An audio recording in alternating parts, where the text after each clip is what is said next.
In this case, everything is terrifying, but what's especially scary is the unexpected surreal twist in the resolution of this case. We can never be certain about the strength of our memories, even those that have left a lasting imprint on our lives.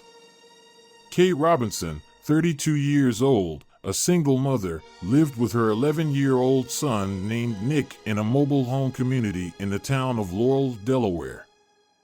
She was born in this place and had spent her entire life here. The fate of their small family was not easy. Kaye separated from Nick's father when he was 4. She worked a lot, and there was no help from the father.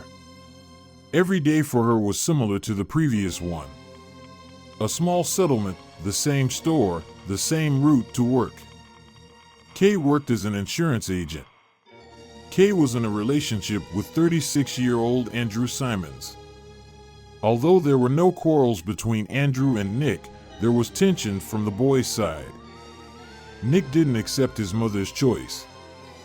And Andrew tried not to notice, showed interest, played with Nick in the backyard. Kaye valued this a lot. Kaye admitted that if she had been asked at that moment, was she happy? She would have answered, yes. She had her own little happiness in her small world. Andrew was a hunter. The season was beginning. He was planning to go to a neighboring state to hunt white-tailed deer. He could return at 2 to 3 in the morning or even be absent all night. On September 18, 1995, it was an ordinary weekday evening. Kaye and Nick were alone at home. Kaye went into her son's room before bedtime and found him very frightened. When she asked what happened, Nick replied that someone had tried to climb into the room through his window. Kaye told him that everything was fine, and it was probably just a strong wind hitting the glass. She saw that this explanation didn't satisfy the boy. He was still very upset.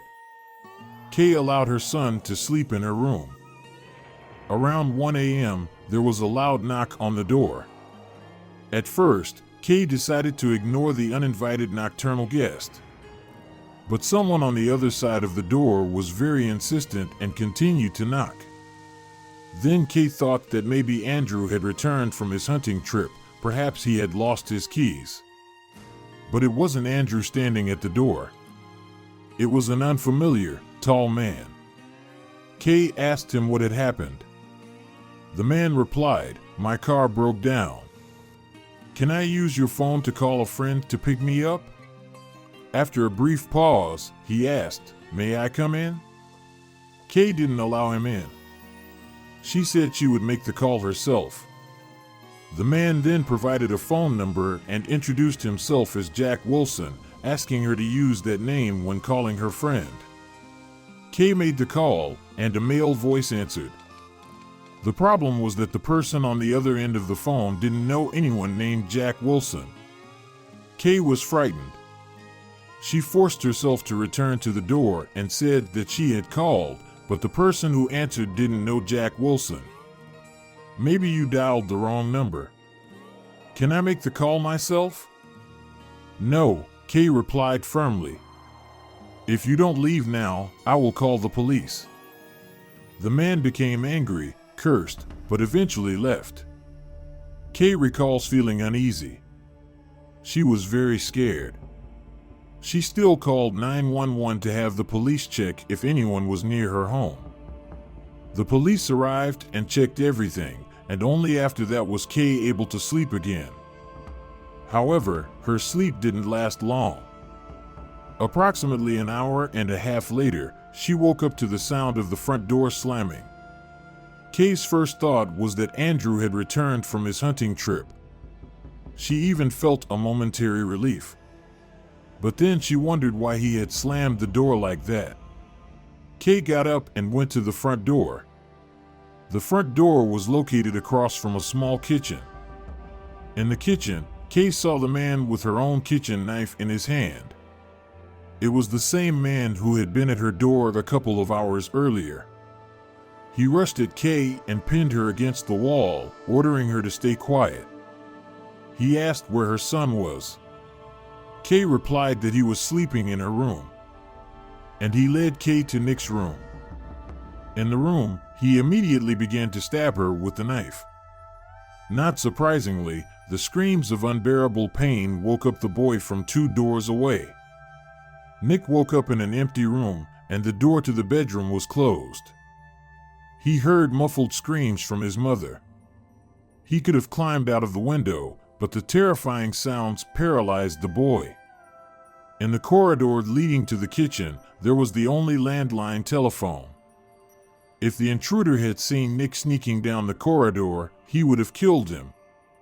Nick remained in the room. Despite the knife wounds she was receiving, Kaye continued to resist, kicking and using her hands. Then the stranger said, "If you obey, I won't harm your son. I will only kill you." She allowed herself to be tied up. He subjected her to terrible tortures, including 28 knife wounds, but Kaye remained alive. Through unbearable pain, she forced herself to stay silent and hold her breath, realizing that it wouldn't stop until she showed signs of life. It worked. He drew a smiley face on Kaye's back with her blood. Then he got up and left the room. Kaye was fully conscious and understood everything. What she feared most was that he had gone to Nick. And he did go to the boy. He entered the room and saw the child lying in bed. The intruder turned and left. The boy didn't pose a threat, even though he heard, the attacker probably thought, but he didn't see anything. Nick recalled being terrified in bed when he heard the screams, but as soon as the stranger entered the room, he managed to pull himself together and calm his tremors. The intruder left, slamming the door again. Only then could Nick get out of bed. He couldn't even imagine what he would see in his worst nightmares, which haunted him throughout the time his mother was screaming. In horror, Nick ran to the neighbors, and they called 911. Kaye was rushed to the ICU. Amazingly, she survived. She woke up in the hospital. Kaye couldn't speak for several days. But another miracle happened. Her voice returned to her. When Kaye's condition was stable, Detective Doug Hudson came to her room. He asked Kaye if she remembered the attacker. Kaye replied that she remembered his face very clearly. He didn't blindfold her because he wanted to kill her. The light was on, and she remembered everything.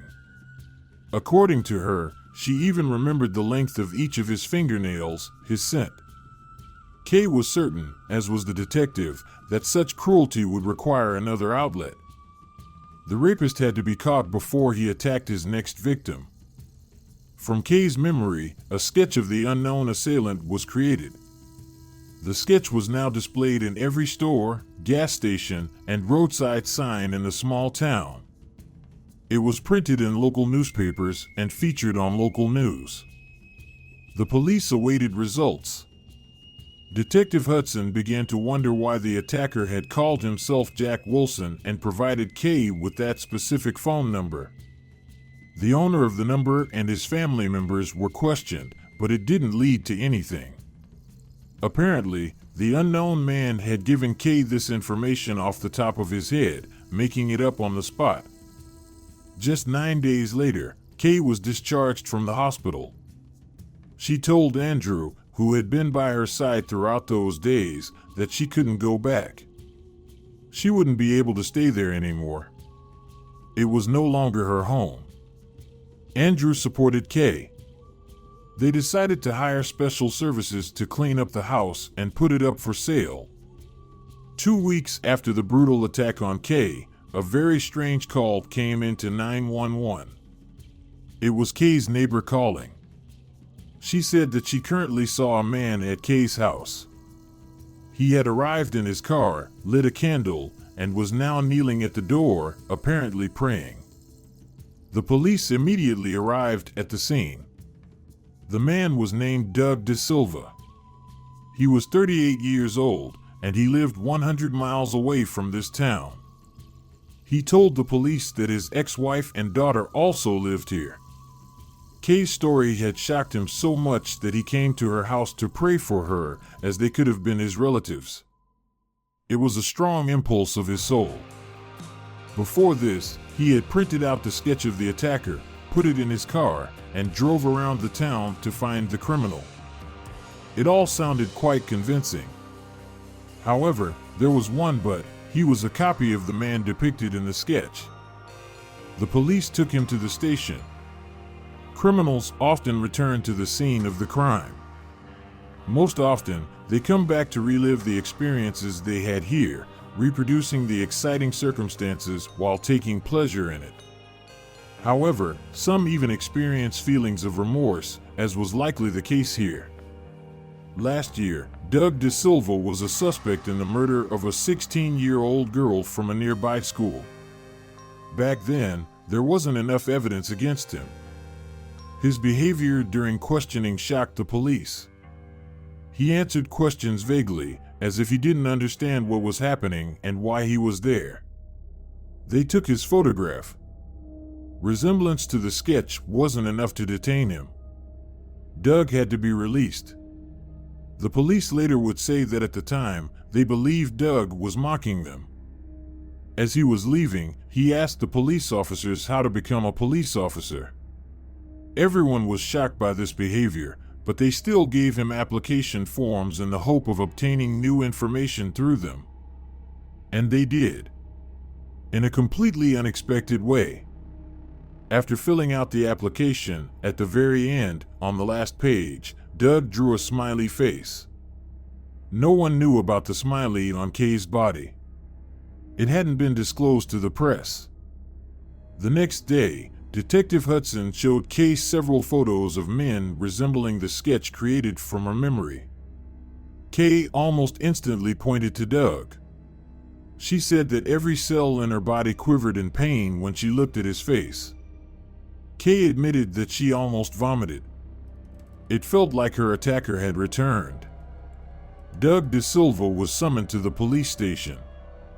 Now Detective Hudson had to conduct a more detailed interrogation with him.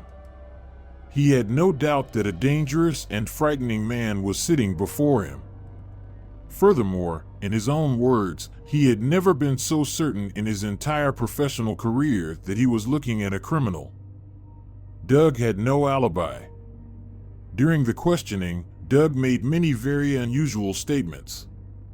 But most importantly, he did not deny his guilt. He said he couldn't remember how he had done such things, but he couldn't definitively say that it hadn't happened. He wanted to apologize. Perhaps this was why he felt drawn to Kaye's house. Doug was arrested. Kaye was severely wounded not only physically but also mentally. She and Andrew separated. She didn't want closeness, every touch felt like a burn. Even though she and her son needed protection more than ever, the decision wasn't easy. She and Nick stayed together. Kaye didn't know that fate had another blow in store for her. Doug De Silva was released. Results came in from the FBI laboratory. It turned out that neither the DNA nor the fingerprints matched. The man, a copy of the sketch, the man who drew the smiley, who came to Kaye's house without an alibi, who had never denied his guilt, was, on the whole, the perfect suspect but had not attacked Kaye. The examination was checked multiple times. No one could believe it. And Kaye, above all, couldn't believe it. Kaye could accept anything: bribery, a conspiracy against her, connections, another mistake, the loss of DNA and fingerprints, anything, but not that De Silva had no connection to the attack. At that time, Kaye said, "I don't care what's written on some sheet of paper, this man wanted to kill me." It was him that night. Kaye was very angry.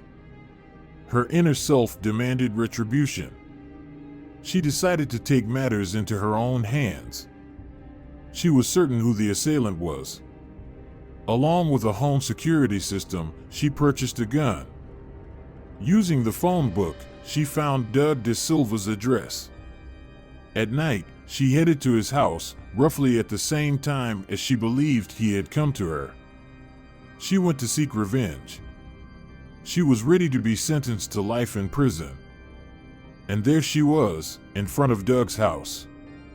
She even thought about what she would say to him. She wanted to say, "Do you remember me?" and then immediately shoot.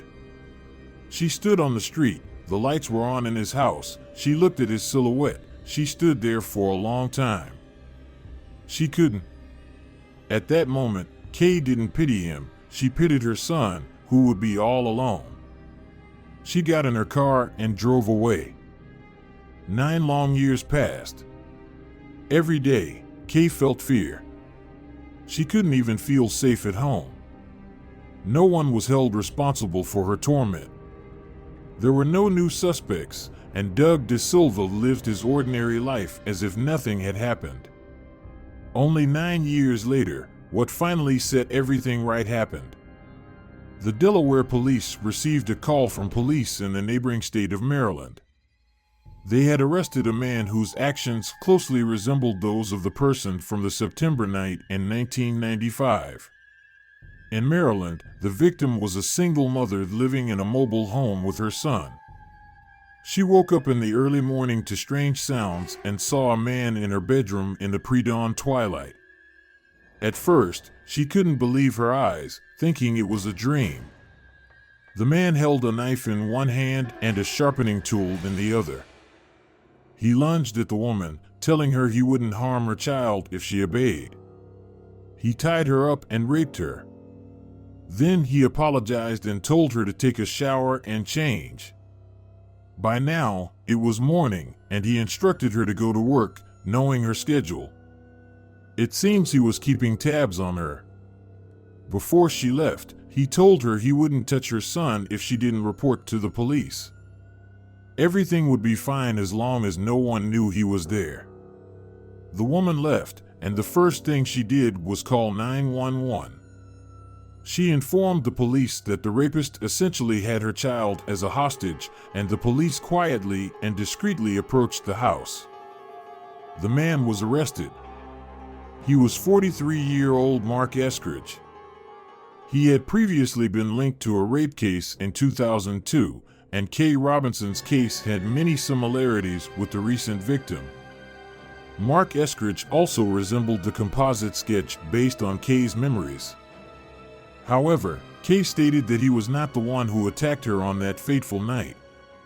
She wasn't even impressed by the detective's account that Mark Eskridge had lived in the same neighborhood with his wife and child in 1995, with a direct view of Kaye's house. He could easily observe her and know when she was home alone with her son. She had never seen him before. How could they have missed him? Detective Hudson wondered.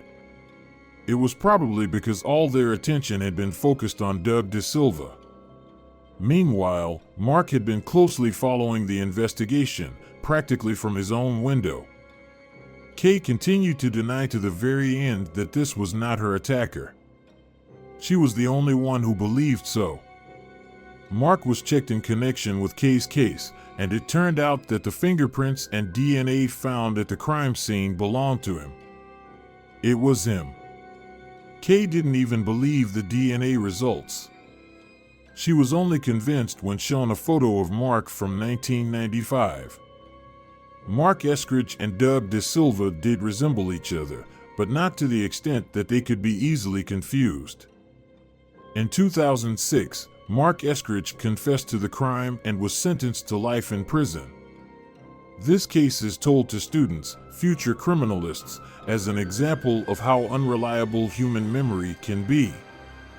If it hadn't been for the forensic evidence, Doug De Silva would have spent all those 9 years behind bars because of his strange behavior and very peculiar coincidences, and possibly his entire life.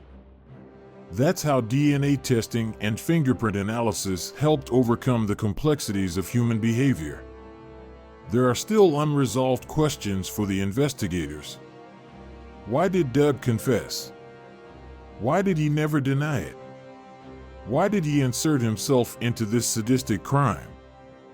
Detective Hudson considered this a lesson. Sometimes, eyewitness accounts, witnesses, and even victims can be completely unreliable.